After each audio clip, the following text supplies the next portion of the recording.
ಶುಭೋದಯ. ಶೃಂಗೇರಿ ಸುದ್ದಿಗೆ ಸ್ವಾಗತ. ಓದುತ್ತಿರುವವರು ಡಾಕ್ಟರ್ ವಿಭಾಶ್ರೀ GN. ಶ್ರೀ ಪರಾಭವನಾಮ ಸಂವತ್ಸರ, ಉತ್ತರಾಯಣ, ಗ್ರೀಷ್ಮ ಋತು, ಅಧಿಕ ಜ್ಯೇಷ್ಠ ಮಾಸ, ಕೃಷ್ಣ ಪಕ್ಷ, ಪಾಡ್ಯ, ಜ್ಯೇಷ್ಠ ನಕ್ಷತ್ರ, ದಿನಾಂಕ 1/6/2026 ಸೋಮವಾರ. ಮುಖ್ಯಾಂಶಗಳು: ರಾಷ್ಟ್ರೀಯ ಹೆದ್ದಾರಿ ಅಭಿವೃದ್ಧಿಗೆ ಸಂಸದರಿಂದ ಪರಿಶೀಲನೆ. ಸುದ್ದಿಯ ವಿವರ: ರಾಷ್ಟ್ರೀಯ ಹೆದ್ದಾರಿ 169ರ ತನಿಕೋಡು ಗೇಟ್ನಿಂದ SK ಬಾರ್ಡರ್ ಮೂಲಕ ಕಾರ್ಕಳ ತಾಲೂಕಿನ ಮಾಳಗೇಟ್ವರೆಗೆ 29 ಕಿಲೋಮೀಟರ್ ಹೆದ್ದಾರಿ ಅಭಿವೃದ್ಧಿ ಬಗ್ಗೆ ಸಂಸದ ಕೋಟಾ ಶ್ರೀನಿವಾಸ್ ಪೂಜಾರಿ ಸ್ಥಳಕ್ಕೆ ಭೇಟಿ ನೀಡಿ ಅಧಿಕಾರಿಗಳೊಂದಿಗೆ ಚರ್ಚಿಸಿದರು. ಹೆದ್ದಾರಿ ಅಭಿವೃದ್ಧಿಗೆ 550 ಕೋಟಿ ರು ಪ್ರಸ್ತಾವನೆ ಕೇಂದ್ರ ಸರ್ಕಾರದ ಮುಂದಿದ್ದು, ಮಾಳಗೇಟ್ ಆರಂಭದಿಂದ ರಸ್ತೆ ಇಕ್ಕೆಲದಲ್ಲಿ ಬರುವ ಅರಣ್ಯ ತೆರವುಗೊಳಿಸಲು ಕಂದಾಯ ಇಲಾಖೆ ಮೂಲಕ ಅರಣ್ಯ ಇಲಾಖೆಗೆ 50 ಎಕರೆ ಭೂಮಿಯನ್ನು ವರ್ಗಾಯಿಸಬೇಕಿದೆ. ಕಡತ ವಿಲೇವಾರಿಗಾಗಿ ಶಿವಮೊಗ್ಗ ಜಿಲ್ಲಾಧಿಕಾರಿಯನ್ನು ಭೇಟಿ ಮಾಡಿ ಚರ್ಚಿಸಲಾಗುತ್ತದೆ. ಇಲಾಖೆ ಮಾಹಿತಿ ಪ್ರಕಾರ ಹಿಂದೆ ಗುಲಗಂಜಿ ಮನೆ, ಕೊರಕನಹಳ್ಳ ಸಹಿತ 3 ಸೇತುವೆ ಮಂಜೂರಾಗಿದ್ದರೂ ಅರಣ್ಯ ಇಲಾಖೆಯ ಅನುಮತಿ ದೊರಕದೆ ರದ್ದಾಗಿತ್ತು. ಈ ಬಗ್ಗೆ ಅನುಮತಿ ನಿರೀಕ್ಷಿಸಿ ರಸ್ತೆ ಇಕ್ಕೆಲದಲ್ಲಿ ಗಡಿ ಗುರುತು ಮಾಡಲು ಸೂಚನೆ ನೀಡಲಾಗಿದೆ. ಕಂದಾಯ ಇಲಾಖೆ ಪ್ರಸ್ತಾವಿತ ಭೂಮಿ ಅರಣ್ಯ ಇಲಾಖೆಗೆ ಹಸ್ತಾಂತರಿಸಿದರೆ 1999ರಿಂದ 25 ವರ್ಷದಿಂದ ನೆನೆಗುದಿಗೆ ಬಿದ್ದಿರುವ ಮಾಳ ತನಿಕೋಡು ರಾಷ್ಟ್ರೀಯ ಹೆದ್ದಾರಿ ಕಾಮಗಾರಿಗೆ ಚಾಲನೆ ದೊರಕಲಿದೆ. ಯೋಜನೆ ಬಗ್ಗೆ ಪರಿಶೀಲನೆ ನಡೆಸಿದ್ದು, ಶೀಘ್ರದಲ್ಲೇ ಅಭಿವೃದ್ಧಿಗೆ ಚಾಲನೆ ದೊರಕಲಿದೆ ಎಂದು ವಿಶ್ವಾಸ ವ್ಯಕ್ತಪಡಿಸಿದ್ದಾರೆ. ಈ ಸಂದರ್ಭದಲ್ಲಿ ರಾಷ್ಟ್ರೀಯ ಹೆದ್ದಾರಿ ವಿಭಾಗದ ನವೀನ್ ರಾಜ್, ಅರಣ್ಯ ಇಲಾಖೆ ಅಧಿಕಾರಿಗಳಾದ ಅರುಣ್, ಸತೀಶ್ ನಾಯಕ್, ಸುಬ್ರಹ್ಮಣ್ಯ ಇತರರು ಇದ್ದರು.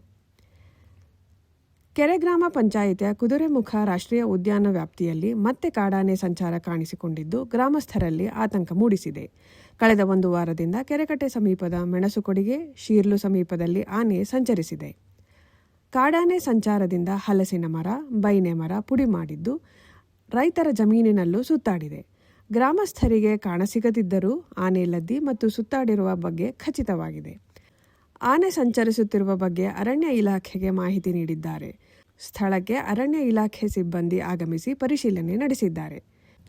ಮೆಣಸೆ PM ಶ್ರೀ ಶಾಸಕರ ಮಾದರಿ ಹಿರಿಯ ಪ್ರಾಥಮಿಕ ಪಾಠಶಾಲೆ ಜೂನ್ 1ರಂದು ಆರಂಭಗೊಳ್ಳುವ ಹಿನ್ನೆಲೆಯಲ್ಲಿ ಶಾಲೆಯನ್ನು ಶೃಂಗರಿಸಲಾಗಿದೆ. TAPCMSಗೆ 3 ಮಾಜಿ ಅಧ್ಯಕ್ಷರಾದ HK ನವೀನ್, KS ರಮೇಶ್ ಹಾಗೂ ಕಾವಡಿ ದೇವೇಂದ್ರ ಪುನರಾಯ್ಕೆಗೊಂಡಿದ್ದಾರೆ. ಮಲೆನಾಡು ಹಕ್ಕುಗಳ ಹೋರಾಟ ಸಮಿತಿಯಿಂದ ಜೂನ್ 1ಕ್ಕೆ ತಾಲೂಕು ಕಚೇರಿ ಎದುರು ರೈತರ ವಿವಿಧ ಬೇಡಿಕೆ ಈಡೇರಿಸುವಂತೆ ಪ್ರತಿಭಟನೆ ಬೆಳಗ್ಗೆ 10ರಿಂದ ಏರ್ಪಡಿಸಲಾಗಿದೆ. ಶ್ರೀ ಶಾರದಾ ಪೀಠದ ಸಹಕಾರದೊಂದಿಗೆ ನಾಗರಿಕ ಹಿತರಕ್ಷಣಾ ಸಮಿತಿಯಿಂದ ಜೂನ್ 17ರಂದು ಉಚಿತ ಸಾಮೂಹಿಕ ವಿವಾಹ ಮಹೋತ್ಸವ ಏರ್ಪಡಿಸಲಾಗಿದ್ದು, ವಿವಾಹವಾಗುವ ಜೋಡಿಗಳು ಸೂಕ್ತ ದಾಖಲೆಯೊಂದಿಗೆ 9483325399ಕ್ಕೆ ಸಂಪರ್ಕಿಸಬೇಕಾಗಿ ಕೇಳಿಕೊಂಡಿದ್ದಾರೆ. ರಾಷ್ಟ್ರೀಯ ಹೆದ್ದಾರಿ 169ರ ದುರ್ಗಾ ದೇವಸ್ಥಾನ ಸಮೀಪದ ಒಳಲೆ ಶಾರದಮ್ಮ 82 ವರ್ಷ ಶನಿವಾರ ರಾತ್ರಿ ಬೆಂಗಳೂರಿನಲ್ಲಿ ನಿಧನರಾದರು. ಇವರಿಗೆ 2 ಪುತ್ರರು ಹಾಗೂ 3 ಪುತ್ರಿಯರು ಇದ್ದಾರೆ. ಹೆಬ್ಬಾರ ಬ್ರಾಹ್ಮಣ ಸಮಾಜದ ಅಧ್ಯಕ್ಷ AM ಶ್ರೀಧರ್ ರಾವ್ ಸಂತಾಪ ವ್ಯಕ್ತಪಡಿಸಿದ್ದಾರೆ.